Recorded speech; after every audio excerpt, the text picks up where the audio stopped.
Hello everyone, this is Thomas, one of the co-creators of the Japan Archives.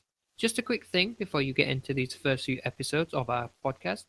We're a few months into making this show now. I am recording this particular bit in January 2020, many months after our first episode has aired. And Heather and myself just want to say that if you want to see if this podcast is for you, if the editing, storytelling, and sound quality is enough to keep you around, then perhaps skip ahead to our most recent episodes to see where we are at, and then work your way backwards. Of course, if you don't wish to do that, that's all good. Just be gentle with our episodes until our most recent ones in January 2020. We've come a long way and have made many improvements, so if you listen to these first few and think it might not be good enough for your ears, go on, perhaps skip ahead to our most recent. Anyway guys, that's enough from me. On with the show.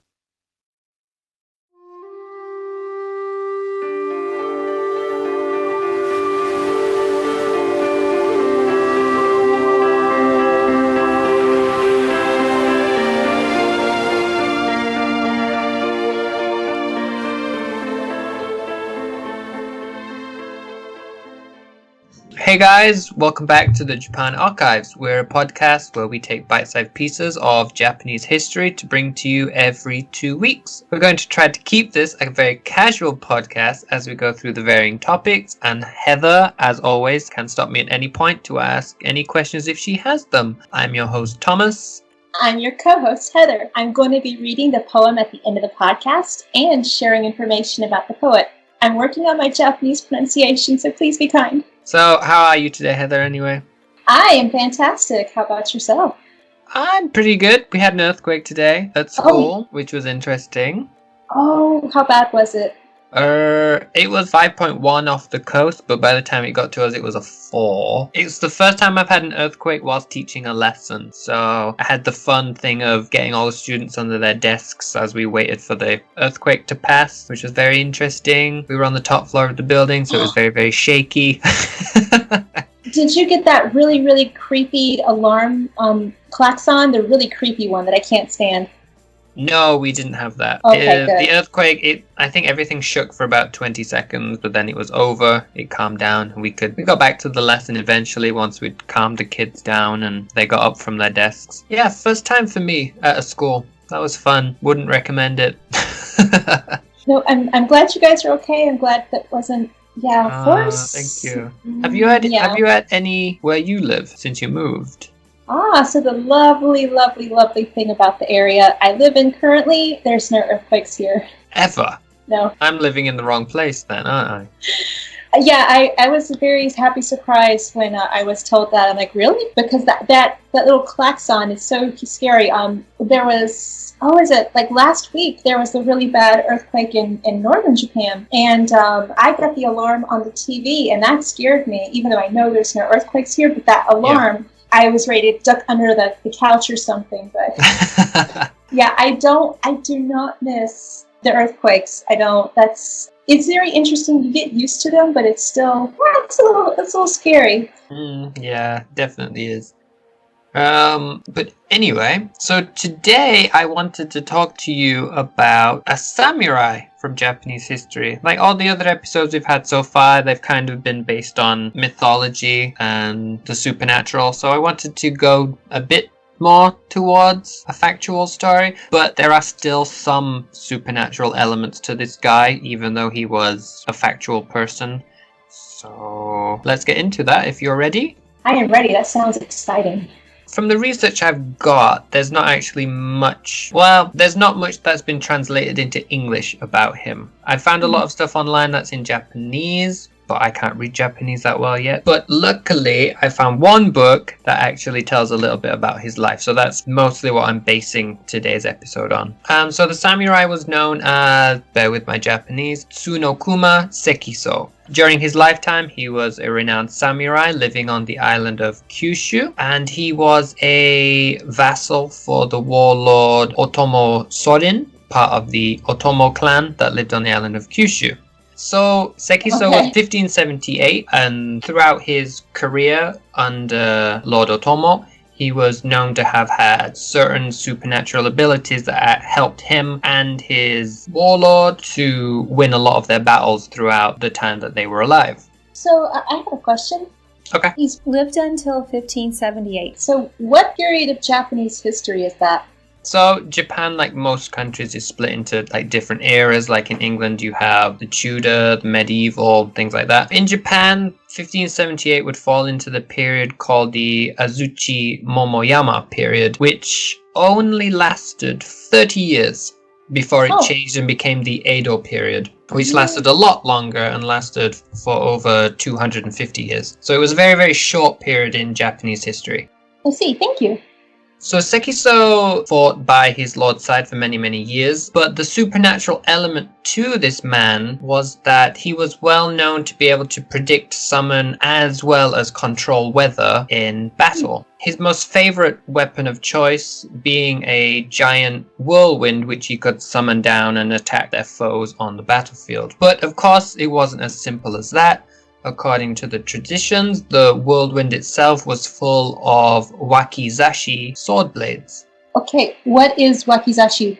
So a wakizashi blade would be something that is between 30 and centimeters long. Now, the ones that were on the longer side, which were almost the length of a katana, were known as O wakizashi, the O being the Japanese for big or large, and the ones that were smaller in length, closer to a tanto blade, were called ko wakizashi, ko being the Japanese word for small or little. Most people would probably recognize these blades in pictures if you saw them, because it was one of the two blades that samurai were known to carry, the wakizashi as well as the katana, with the wakizashi being the small of the two blades. Now, should a samurai wear both of them at once, they were collectively known as a daisho, the daisho translating as big, little. So the katana was the big sword of the two, and the wakizashi was known as the little or the companion sword. Thank you. So the years go by with Sekiso serving his lord, using his powers to successfully predict the turnout of their battles in the future, as well as tearing apart their enemies. But obviously, this all had to come to an end. Eventually, their luck changed. The year 1578 rolls around, and there is a battle that will soon come, a battle which becomes known as the Battle of Mimikawa.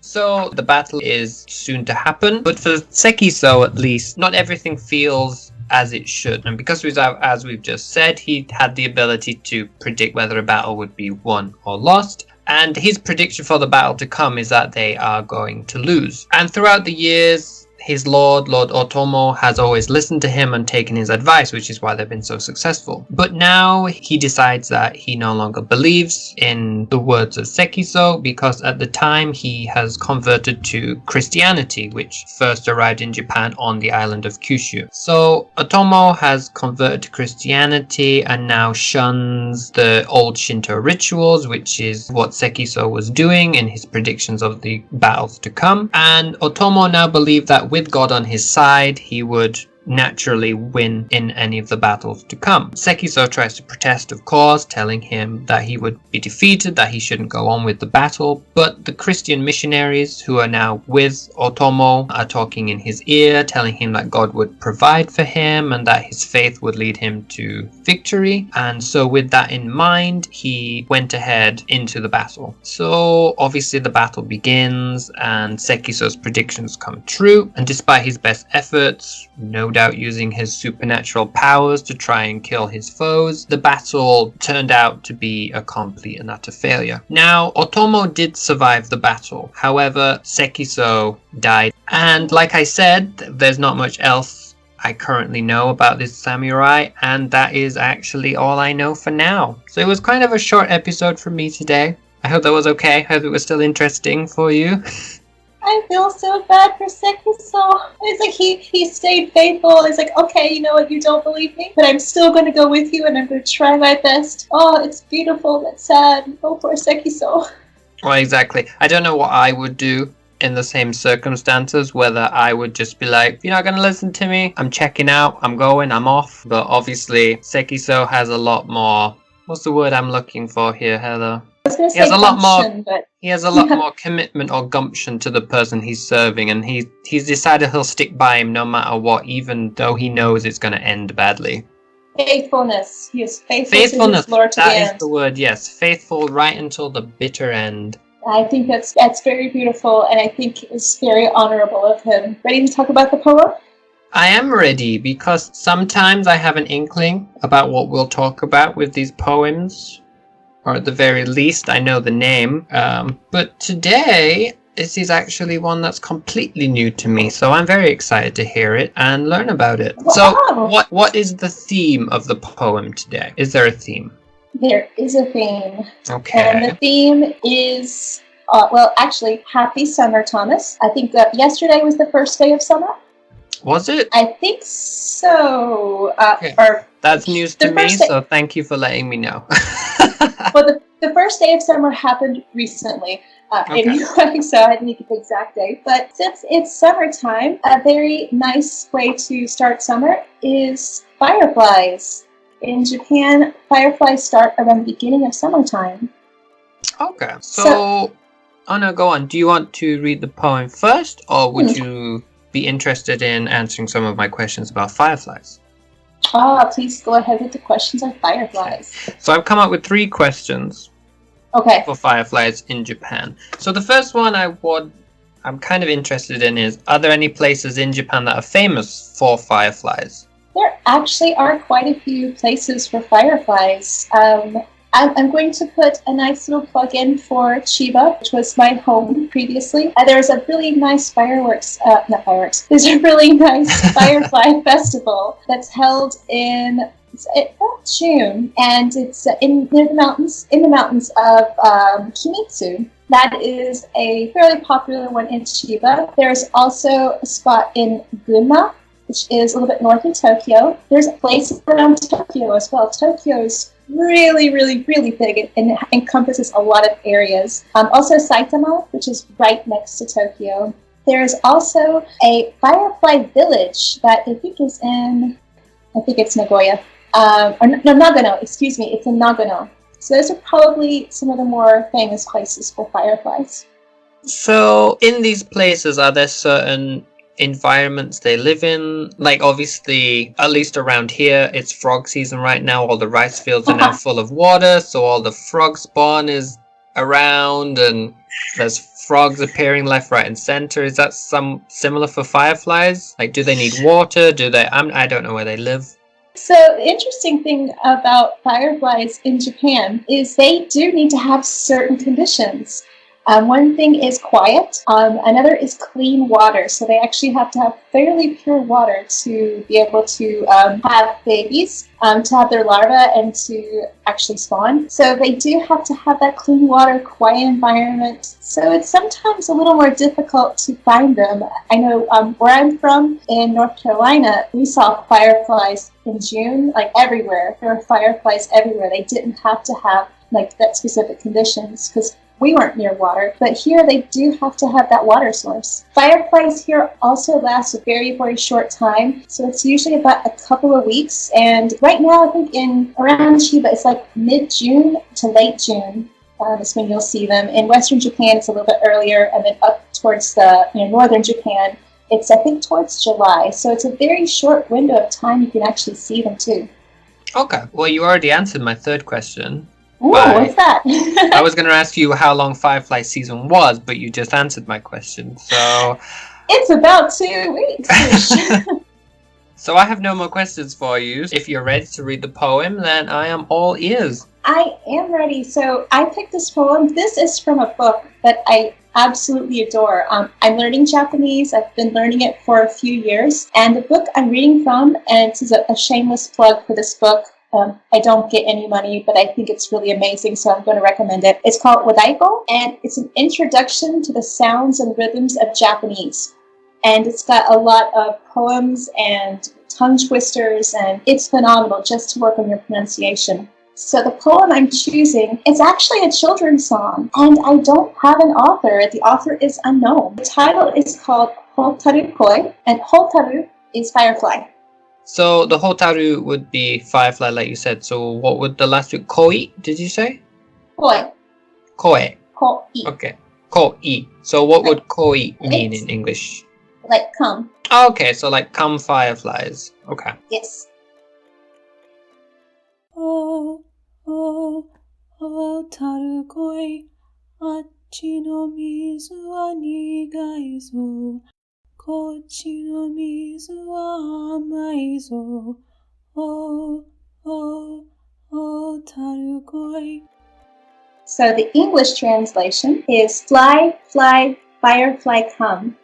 The water over there tastes bitter. The water over here tastes sweeter. Fly, fly, firefly come. I actually think that's quite a sweet poem. And it's actually it's a song too. Also, there's lots of different versions of this. The one I have is from Wadaiko, but it looks like there are other versions online as well. So longer ones, and maybe actually several verses. Need to do more research into it, but quite fascinating for just a tiny little poem. Very fitting for the time in Japan right now. Thank you. So yeah, actually, you mentioned the frogs. Yes, I live near a lot of rice fields now, and the frogs are quite loud, and I've heard about 3 different kinds of frog calls. So I think I've been able to identify at least 3 different kinds of frogs. And I definitely prefer frog season to the cicada season, which will soon come after frog season. I'm not looking forward to that. They are quite loud. They're very loud, and it goes on for so long. I like the cicadas though, and I like the little cicada shells. It's kind of fun to go and find them in the park. I do like that. Well, at least one of us does. And the ones I saw, at least in Chiba, are so much bigger than the ones I would see in the U.S. They are really large. Oh, really? Yes, like they're at least... Oh, sorry, I'm going to go non-metric. So it seems about like 2 inches or so. Maybe it's just my memory. They're bigger than they are, but they're quite large. I don't remember them being that large in the U.S. Oh, okay.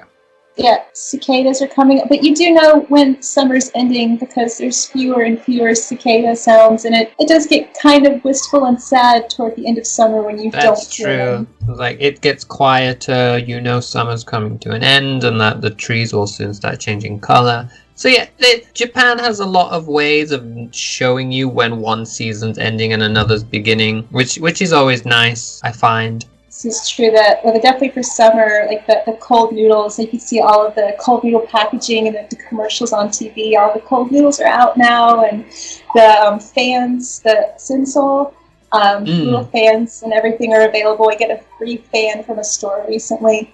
Oh, nice. So, and the Matsuris will start soon too, and fireworks. Oh yes, I watched the fireworks last year in where I am. They were very interesting. They were very fun. The fireworks in Japan are just amazing. They're so beautiful, and they last so long. It's sometimes 45 minutes to an hour and a half. Yeah, it is. It is definitely a long show, but definitely worth going to because you have all the stalls with all the food, and you get there early, set up your little area that you claim for the festival. Definitely worth going to and seeing. Okay, favorite Matsuri food? My favorite Matsuri food. I'll be honest, last year, out of everything, they had amazing buttery jacket potatoes at the festival. They were like the softest and creamiest potatoes I've ever eaten. They were beautiful. It's not very Japanese, I know that, but they were just so good. I couldn't find anything wrong with these potatoes. Those potatoes are magical. I completely agree with you. What about you? Favorite? Oh, that's so tough because usually taiyaki and yakisoba are probably my 2 go-to foods for Matsuri. And the taiyaki, the red bean taiyaki. You see, I've never been that keen on the red bean stuff. I don't know what it is. There's just something about it that I don't enjoy. You're not alone. Actually, a lot of my friends here don't often like the red beans, but the more you just I would recommend keep trying it and you'll discover the magic. It's really good. It's really, really good. And maybe try, I think it's subuan, which is the smooth red bean paste. It doesn't have the skin from the bean in it. It's just the paste. So look for like the smooth red beans, and you might like that better. It might be your gateway red bean. My gateway red bean. Okay. Your gateway red bean. I'll take your advice and I'll try it and I'll get back to you. Please do. And if not, give me all your taiyaki and I will take care of it for you. No problem. Okay, sounds good to me. But I think that's gonna about do it for us for this episode. What do you think, Heather? Do you have anything else to add, or? I would say, otsukaresama, sekiso. Otsukaresama deshita, sekiso. Well, he definitely did try his hardest despite everything he said falling on deaf ears. So yes, Sekiso, thank you very much for everything you did, even if ultimately your lord did not wish to listen to you. And thank you, Thomas. Thank you for a nice new history lesson. I really appreciate it. You're welcome. I'm sorry it was shorter than previous episodes, but like I said, there's not much to go on with this man. Maybe in time we'll be able to learn something more about him. We can do a part 2 for Sekiso. We never know. We'll have to just wait and see what happens in the future. But yeah, thank you for the poem themed for the summer, and it was very interesting. But yeah, that's gonna about do it for today, I think. We hope you enjoyed the episode. As ever, if you want to learn more about Japanese history, you can head over to our website, which is historyofjapan.co.uk. We're trying to build an online database about Japanese history, and we try to add a few pages every day if we can. You can also find us on Twitter. We have a Twitter now, and you can follow us at A History of Japan. That's everything from me. Heather, anything else to add? Happy summer and matane. Okay, guys. Speak to you next time. Bye.